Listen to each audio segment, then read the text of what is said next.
Permata TV YouTube Indonesia dengan bangga mempersembahkan sebuah storytelling kekinian abad ini, diangkat dari karya besar Esa Mintarja yang sangat populer di masanya, berlatar belakang kisah tanah Jawa masa lampau, tepatnya di penghujung kejayaan kerajaan tanah Jawa, dengan judul Kisah Api di Bukit Menoreh.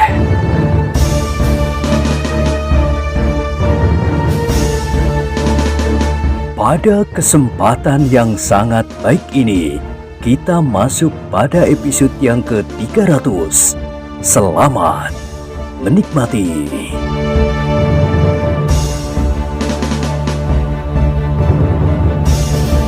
Pada episode sebelumnya telah diceritakan, Ki Tambak Wedi yang memegang langsung pimpinan pasukan itu berjalan di paling depan bersama Sidanti dan Argojoyo. Kemudian di belakang mereka berjalan Ki Petusuro yang telah sembuh dari luka-lukanya bersama Ki Wasi dan Ki Muni. Setiap dada dari mereka yang berada dalam barisan itu serasa bergejolak semakin keras. Namun hampir setiap orang memastikan bahwa mereka akan dapat memecah pertahanan Ki Argopati. Menurut perhitungan mereka, kekuatan Ki Argopati sangat terbatas. Meskipun mungkin mereka mempunyai jumlah orang yang seimbang, namun tidak ada orang lain yang dapat dipercaya oleh Ki Argopati selain Pandan Wangi seorang diri. Apalagi Ki Argopati pasti belum sembuh benar dari luka-lukanya. Meskipun perhitungan Ki Muni meleset dan ternyata Ki Argopati tidak mati, tetapi dalam keadaannya, maka Ki Argopati tidak akan dapat lagi berada dalam puncak kemampuannya.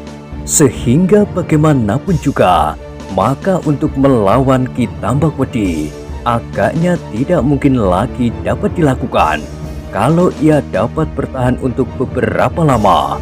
Namun pada saatnya ia pasti akan kehabisan tenaga, dan saat terakhir dari kepala tanah perdikan itu pun akan segera datang.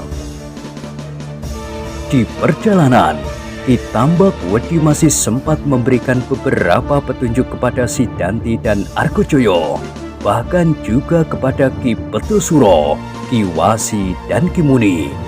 Menurut penilaian Ki Tambak Wedi, maka para pengawal tanah perdikan akan mengambil cara seperti yang pernah dilakukannya.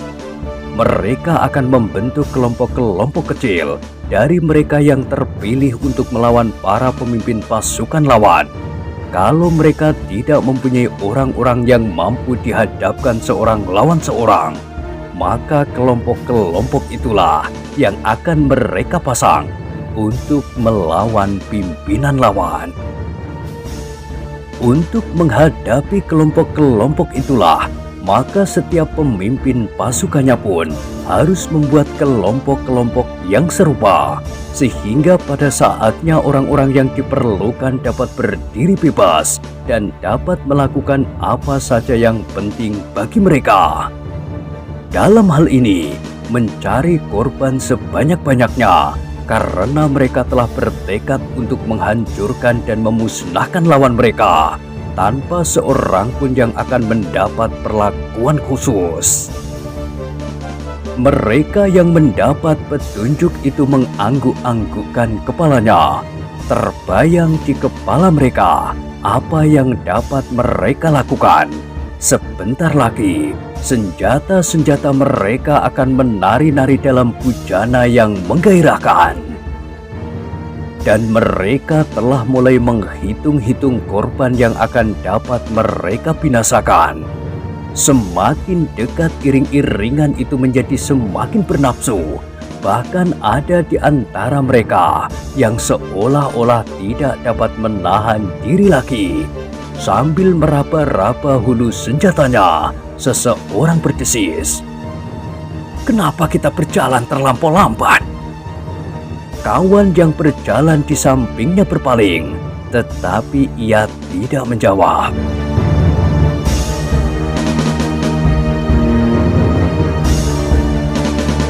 Kenapa?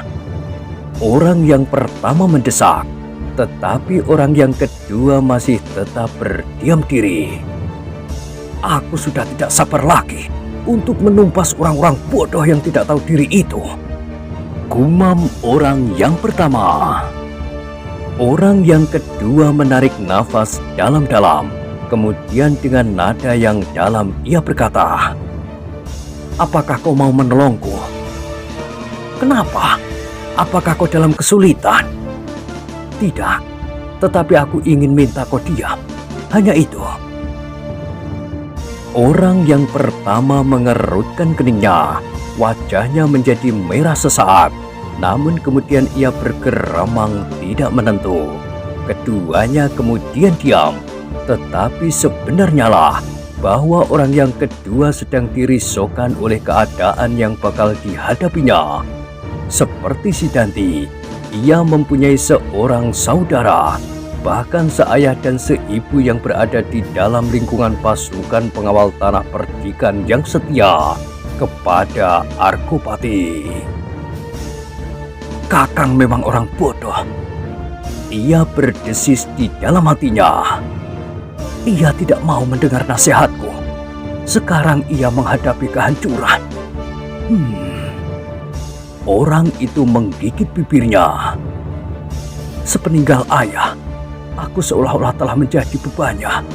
Ia mengurus aku lebih dari ayah semasa hidupnya. Sekarang aku akan berdiri berhadapan." Orang itu menundukkan kepalanya, tetapi bukan hanya orang itu saja. Bukan hanya si Danti, Argojoyo yang akan berhadapan dengan kakak kandungnya sendiri, tetapi banyak di antara mereka yang akan mengalami keadaan serupa. Namun sebanyak-banyak jumlah orang, ada di antara yang justru menjadi bangga sekali. Dengan menepuk dada ia berkata, "Aku akan menghujamkan pedangku ini di dada ayahku sendiri, karena ayah telah mengkhianati cita-cita rakyat tanah perdikan Menoreh. Si Danti sendiri telah berperang melawan ayahnya. Kenapa aku tidak sanggup?" Kemudian ia tertawa sambil memilin janggutnya. Kalau sekilas hati nuraninya tersentuh oleh bayangan ibunya, keluarganya, saudara-saudaranya, maka ia berusaha untuk menindasnya dengan kejam. Ternyata dirinya sendirilah yang pertama-tama mengalami perlakuan yang paling kejam daripadanya. Ditumpasnya setiap percikan perasaan yang kembang dari hati nurani itu tanpa belas kasihan. Semakin lama maka iring-iringan itu menjadi semakin dekat dan semakin dekat. Iring-iringan yang dinafasi oleh kebencian. Kalau setiap orang menunduk dengan haru di dalam iring-iringan pengantar mayat ke kubur, maka setiap orang di dalam iring-iringan ini justru menengadahkan wajah-wajah mereka sambil menggertakkan gigi, mencari mayat-mayat yang akan mereka bawa ke kubur. Berbeda dengan hari-hari yang lewat, pasukan Kitambak Wedi kali ini justru tidak membawa sebuah obor pun. Mereka berjalan di dalam gelapnya malam, menyusur jalan yang berdebu menuju ke pertahanan pasukan Argopati.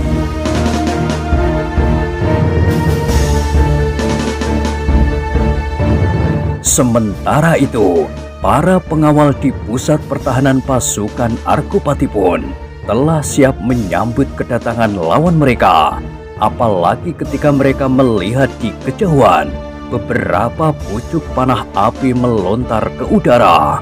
Ternyata para petugas sandi yang telah ditempatkan dan bersembunyi di beberapa tempat telah melihat kedatangan pasukan Kitambak Wedi. Pertahanan Argopati pun menjadi sibuk. Samekto telah mengatur setiap kelompok pasukan di tempat yang sebaik-baiknya. Mereka harus dapat menanggapi keadaan yang bagaimanapun juga. Argopati sendiri masih duduk bersama putrinya. ia masih memberi beberapa petunjuk kepada gadis itu. Dalam tingkat ilmunya, sebenarnya Pandan Wangi sudah berada pada tataran tertinggi.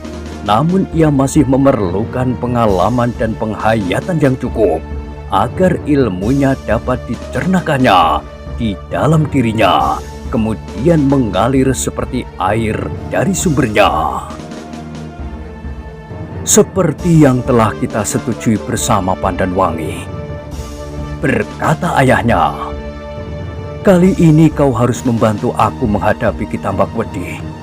Sebenarnya aku sendiri sudah bersiap untuk melawannya, meskipun lukaku belum sembuh benar.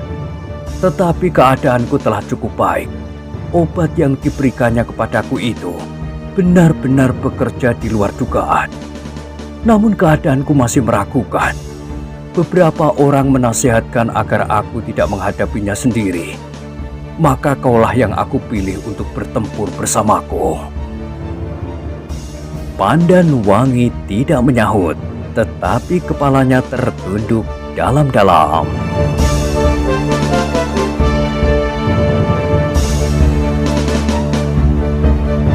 Ilmumu adalah ilmu yang kau terima daripadaku. Kau akan melihat pancaran ilmu itu, dan mudah-mudahan kau segera dapat menyesuaikan dirimu. Namun hati-hatilah, yang kita lawan bersama-sama adalah Ki Tambak Wedi, iblis yang tiada taranya di dunia ini. Pandan Wangi menganggukkan kepalanya. Baiklah, persiapkan dirimu lahir dan batin. Agaknya kita akan segera mulai. Dalam pada itu, Samekto pun telah melaporkan bahwa para petugas telah melihat kedatangan pasukan Ki Tambak Wedi. Tanda-tanda telah mereka berikan. Apakah kau yakin bahwa mereka akan benar-benar menyerang atau hanya sekedar menakut-nakuti seperti biasanya? Bertanya Ki Arkopati. Samekto menggelengkan kepalanya. Kami di sini belum tahu, Ki Gede, tetapi kami sudah siap menghadapi segala kemungkinan. Baiklah, kau harus memberikan laporan setiap ada perkembangan baru. Iya, Ki Gede. Prahasta selalu berada di atas pelanggerangan di samping Regol. Kerti? Ia berada di antara para pengawal Regol itu. Sepasukan kecil di tempat pengungsian kali ini dipimpin oleh orang lain. Tempatkan diri masing-masing dalam keadaan yang baik di tempat-tempat seperti yang telah kita bicarakan. Baik, Ki Gede. Sepeninggal Samekto, Ki Gede Menoreh pun segera membenahi pakaiannya.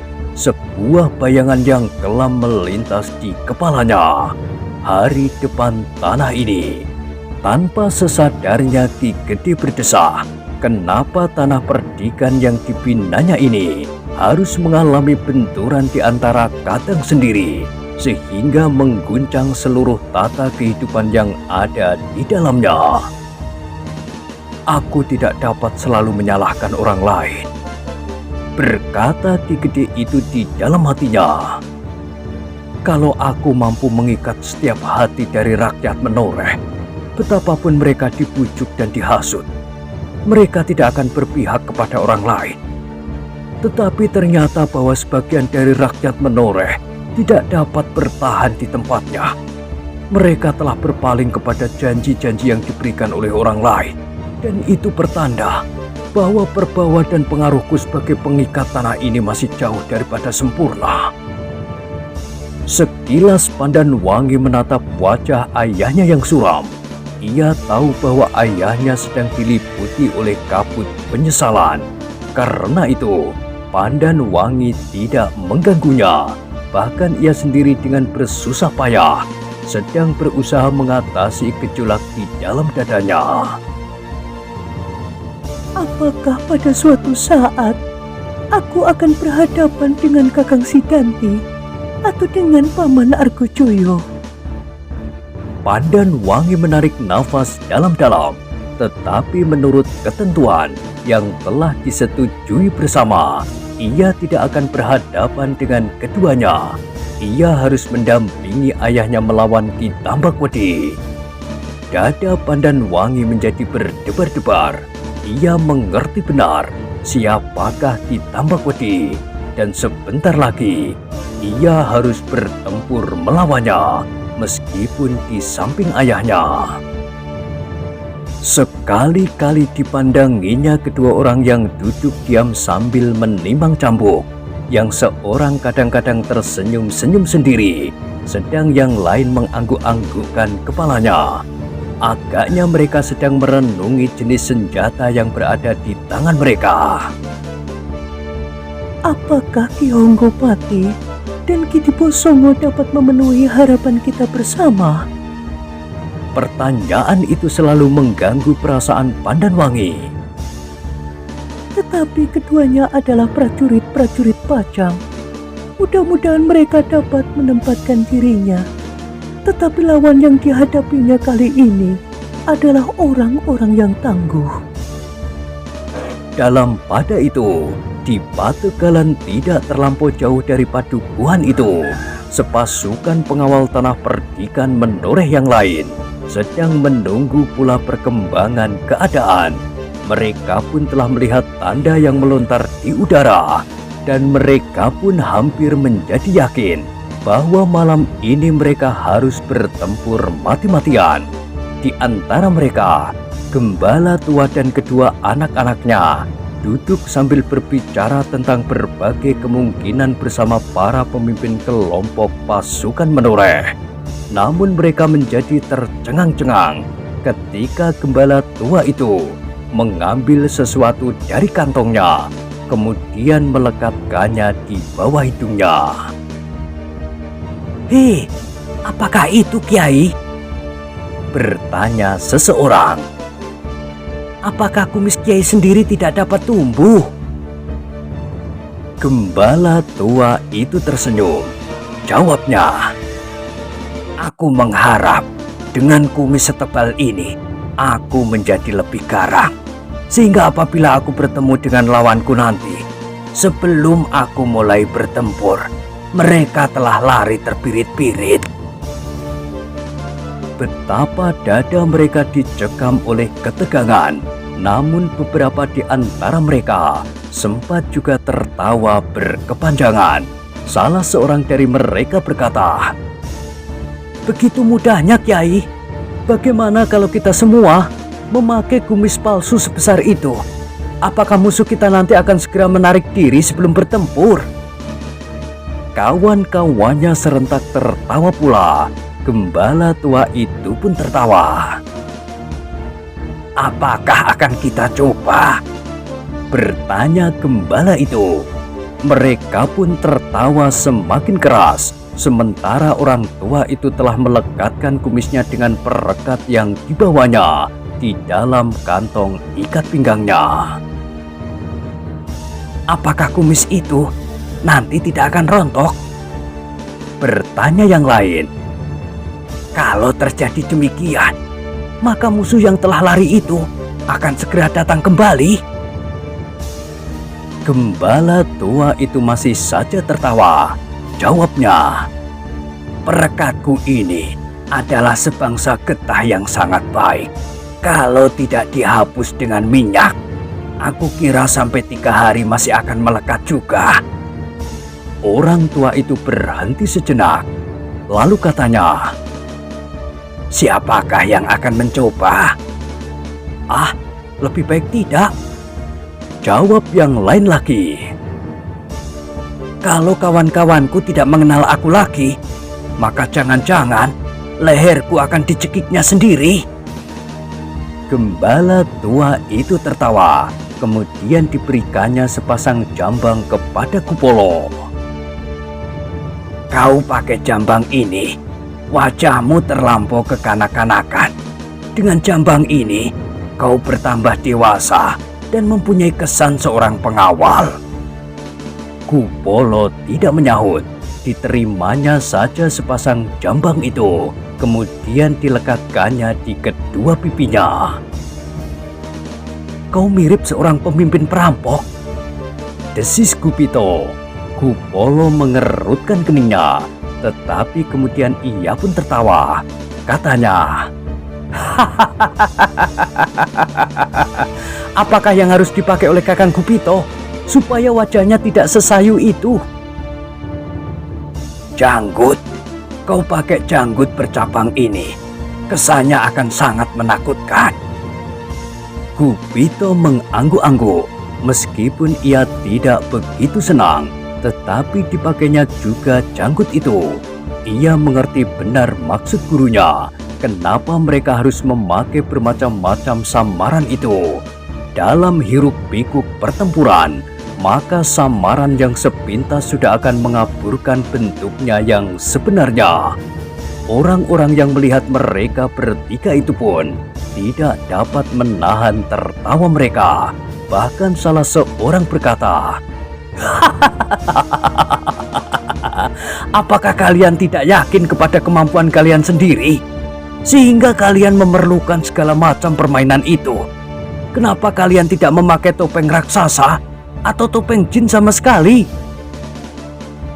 Ketiganya tersenyum, tetapi mereka tidak menyahut. Mereka asyik membetulkan letak samaran di wajah-wajah mereka. Nah, berkata gembala tua itu, sekarang aku adalah seorang yang pasti akan menggetarkan lawan-lawanku. Lalu kepada kedua anak-anaknya ia berkata, kalian pun kini menjadi semakin meyakinkan untuk turun di medan peperangan.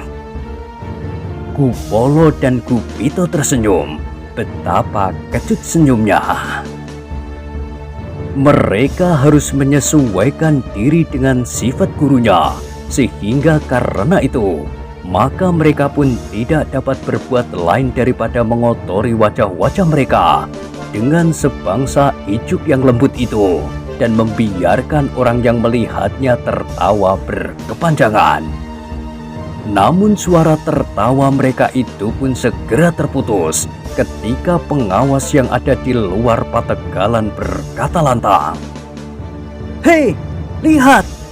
Panah api 3 kali berturut-turut. Pengawas terakhir di depan pertahanan kita telah melihat pasukan lawan.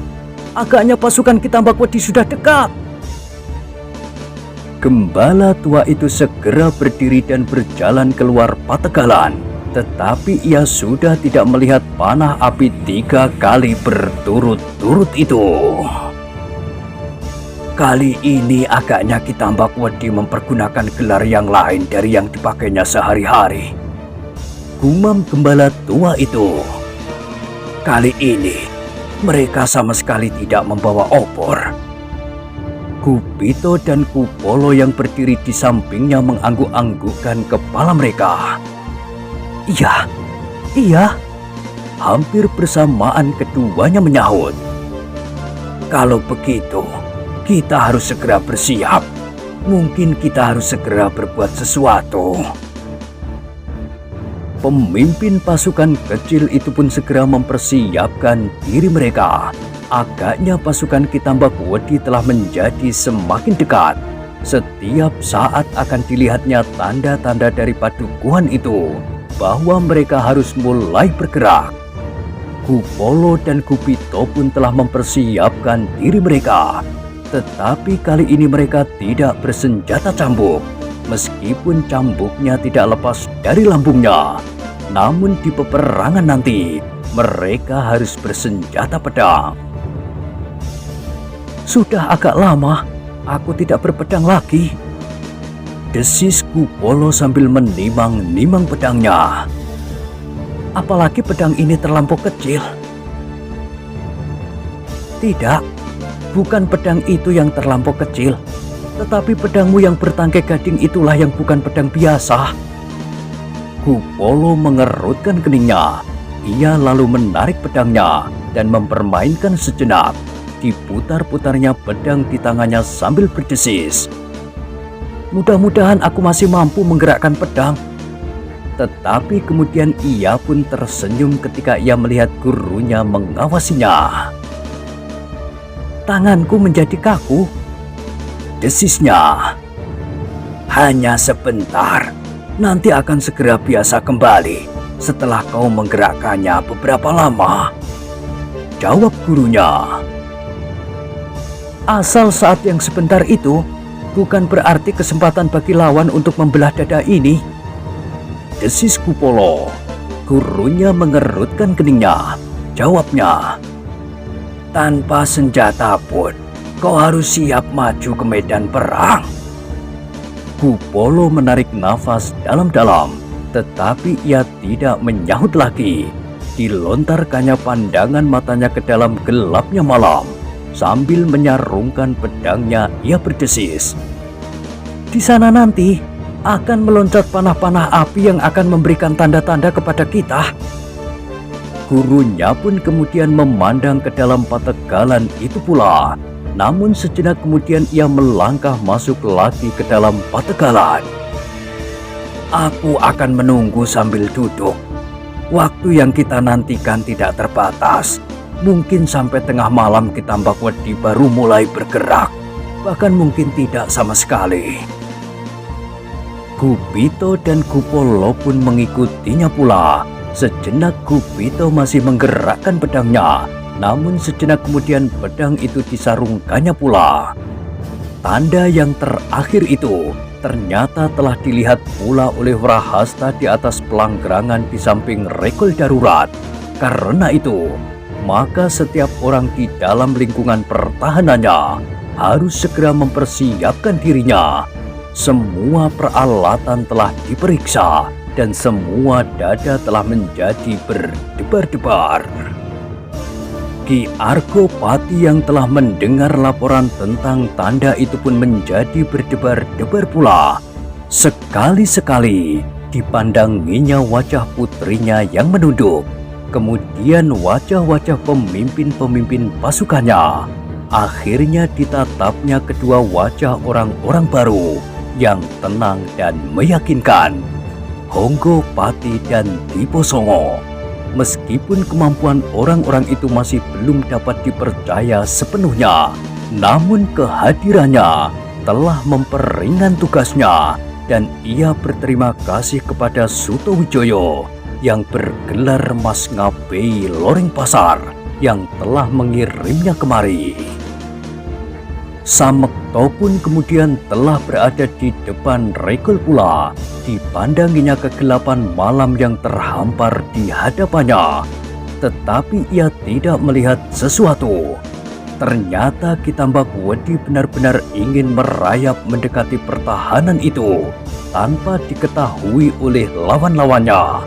Karena itu, maka Samekto pun segera memerintahkan untuk memadamkan semua obor dan lampu di sekitar regol. Dengan demikian, maka keadaan akan menjadi seimbang. Kitambak Wedi juga tidak akan segera dapat melihat pertahanannya dengan jelas. Bahkan mereka pun harus memperhatikan arah dengan baik untuk dapat mencapai pintu regol dengan tepat. Namun betapapun gelapnya, mata yang tajam masih juga dapat melihat bayangan-bayangan yang bergerak di tempat terbuka. Tetapi jarak jangkauannya menjadi sangat terbatas. Demikian juga Samekto, Wrahasta dan juga Kitambak Wedi sendiri. Tetapi sebagai seorang yang memiliki banyak kelebihan dari orang lain, meskipun lampu-lampu di regol padukuhan itu dipadamkan, namun Kitambak Wedi tidak kehilangan arah. Kita langsung pergi ke depan regol itu, perintahnya. Pasukannya pun merayap semakin dekat. Meskipun mereka tidak kehilangan arah, namun Kitambak Wedi mengumpat pula. Licik, mereka sama sekali tidak memasang lampu, sehingga kita tidak mempunyai ancer-ancer sama sekali. Argojoyo yang dekat di sampingnya tidak menjawab, tetapi ia berkata di dalam hatinya, mereka pun mengharap kita membawa obor sebanyak-banyaknya, supaya mereka dapat membidik setiap dahi dengan tepat.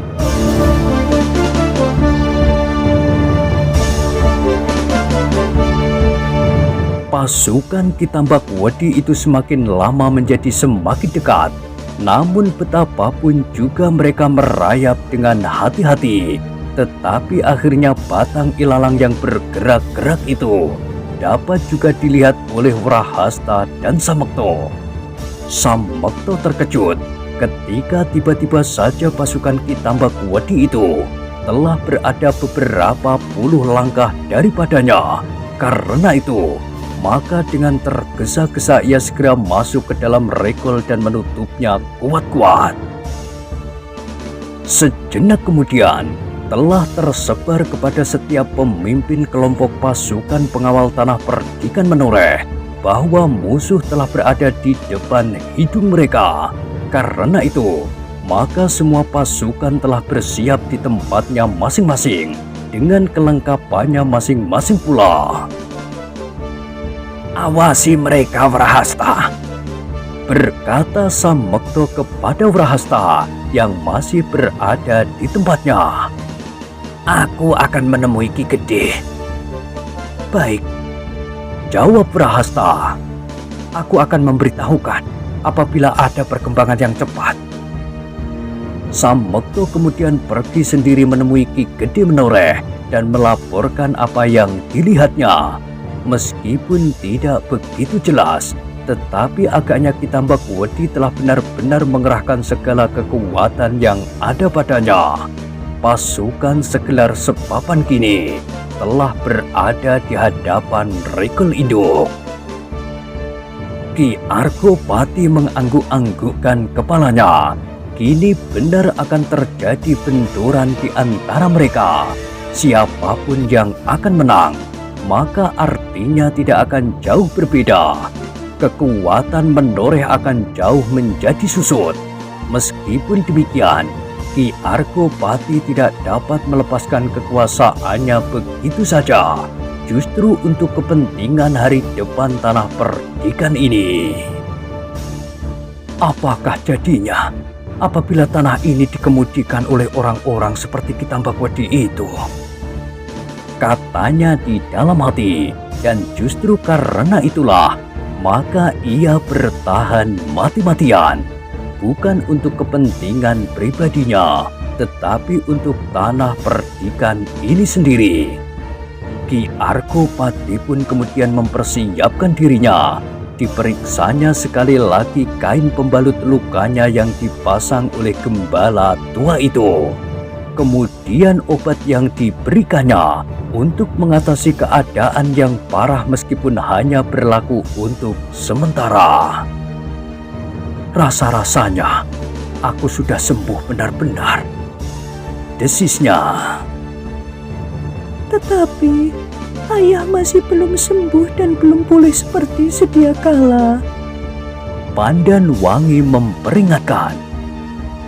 "Karena itulah aku masih mempergunakan pembalut ini, dan aku masih selalu membawa obat yang diberikan orang tua itu. Tetapi aku merasa bahwa aku sudah siap mengatasi segala keadaan." Kemudian kepada Samekto ia berkata, "Marilah, aku akan melihat pasukan Tambakwedi." Ki Argopati pun kemudian mempersilahkan Ki Honggopati dan Ki Diposongo bersama mereka ke regol padukuhan itu untuk menyongsong lawan yang sebentar lagi akan datang.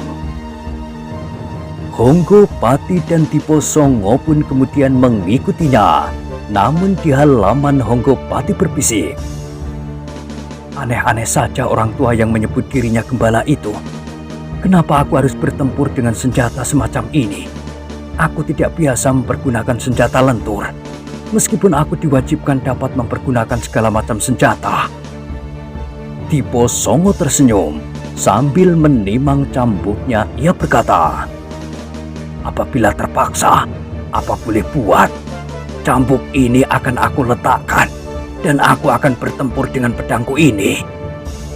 Honggopati tersenyum pula. "Ya, itu adalah cara yang paling baik. Bukankah maksud gembala tua itu hanya sekedar menarik perhatian bahwa ternyata yang memegang cambuk kali ini orang lain? Karena gembala tua itu sendiri justru bersenjata bentuk lain." Diposongo mengangguk-anggukkan kepalanya. "Orang tua itu memang orang yang aneh. Seperti kata Angger Sutowijoyo, ia senang mempergunakan 1000 nama dan 1000 keadaan. Honggo Pati mengangguk-anggukkan kepalanya, tetapi ia tidak berbicara lagi. Mereka kini telah berada beberapa langkah dari Regol Induk. Ternyata pasukan pengawal menoreh telah benar-benar siap menghadapi setiap kemungkinan. Mereka bukan saja menyediakan segala macam senjata, tetapi mereka juga menyediakan air dan pasir. Tidak mustahil bahwa orang-orang Ki Tambak Wedi akan mempergunakan panah-panah api untuk berusaha membakar pertahanan pasukan pengawal. Namun pasukan pengawal menoreh itu pun telah menyediakan panah-panah api pula yang akan mereka sebarkan ke barisan lawan apabila mereka telah sampai pada batas yang telah ditentukan. Ternyata di hadapan Regol, pasukan menoreh telah menebarkan jerami-jerami kering dan bumbung-bumbung minyak yang akan segera tumpah apabila disentuh kaki.